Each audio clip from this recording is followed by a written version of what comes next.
لیکن ہم صرف امام اعظم کے پیچھے کیوں چلتے ہیں؟ ہم کیوں نہیں امام شافعی امام مالک کے پیچھے چلتے ہیں؟ تو ابا جان کے پاس معقول جواب نہیں ہوگا، اور اسی ابا جان سے پوچھیں کہ بتائیں تقلید شخصی واجب ہے کہ نہیں، اس کا وجوب کہاں سے ثابت ہے؟ کیا قرآن و حدیث سے؟ نبی کریم کے دور میں تو تقلید شخصی نہیں تھی، تو یہ کون سا والا واجب ہے جو قرآن سے ثابت ہوا، جو حدیث سے ثابت ہوا، یا نص مذہبی سے ثابت ہونے والا ہے؟ کون سا والا؟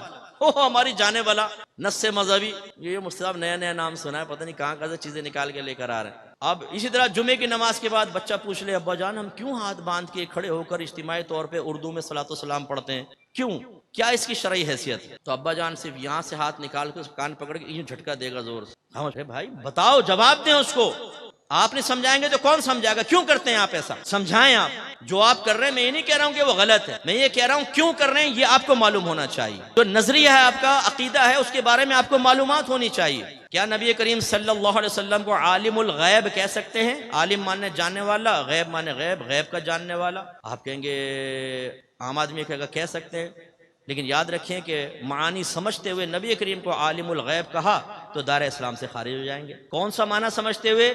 کہ لفظ عالم الغیب ایک مخصوص ٹرم ہے، یہ اس ذات کے لیے استعمال ہوگی جس کے پاس علم غیب ذاتی ہو، عطائی نہ ہو۔ تو عالم الغیب حقیقتاً اللہ تبارک و تعالی، نبی کریم صلی اللہ علیہ وسلم کو علم غیب دیا گیا، لیکن لفظ عالم الغیب اس ذات کے لیے استعمال ہوتا ہے شرعی اصطلاح میں جس کے پاس علم غیب ذاتی ہے۔ میں ایک جگہ بیان کر کے باہر نکلا تو ایک صاحب آ گئے، وہ ایک مخصوص جماعت سے ان کا تعلق تھا۔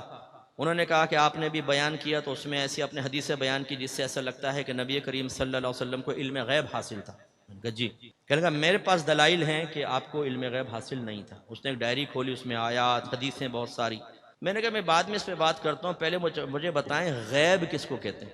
تھوڑی دیر سوچتا رہا، کہنے لگا اچھا میں بعد میں تیاری کر کے آؤں گا۔ میں نے کہا جا تیاری کر، تو میرا تیر نشانے پہ لگ گیا۔ اکثر ایسی ہوتا ہے، ایک پی ایچ ڈی صاحب آئے، بھائی ناراض مت ہوئیے گا، ہمارے استاد عبدالستار سعیدی صاحب فرماتے ہیں پی ایچ ڈی کا مطلب پھرا ہوا دماغ، کہ پی ایچ ڈی کرنے کے بعد شخصیت پی ایچ ڈی کی ہے، مفتیان کرام کو چیلنج کر، ایسے ایک پی ایچ ڈی مجھے مل گیا، کہنے لگا لوگ کہتے ہیں جمعہ فرض ہے، میری تحقیق یہ ہے کہ وہ واجب۔ میں نے کہا فرض کسے کہتے ہیں اور واجب اس کی تعریف بت۔ تھوڑا سوچتا رہا، کہہ رہے بعد میں آؤں گا۔ جا بیٹا بعد میں۔ اب وہ ایک لڑکا میرے ساتھ کھڑا ہوا تھا، سنی لڑکا، اس نے یہ سن لی، کچھ دن بعد مجھے ملا، کہنے لگا اکمل بھائی میں نے آج ایک شخص کو لاجواب کر دیا۔ میں نے کہا کیسے؟ کہنے لگا ایک دوسرے کو ہمارے آدمی کو سمجھا رہا تھا کہ نبی کریم کو علم غیب نہیں، میں بیچ میں کود گیا، اور میں نے کہا تجھے غیب کی تعریف پتہ ہے؟ تو وہ گھبرا گیا۔ میں نے کہا جا پہلے تیاری کر کے آ پھر آنا۔ میں نے کہا شاباش۔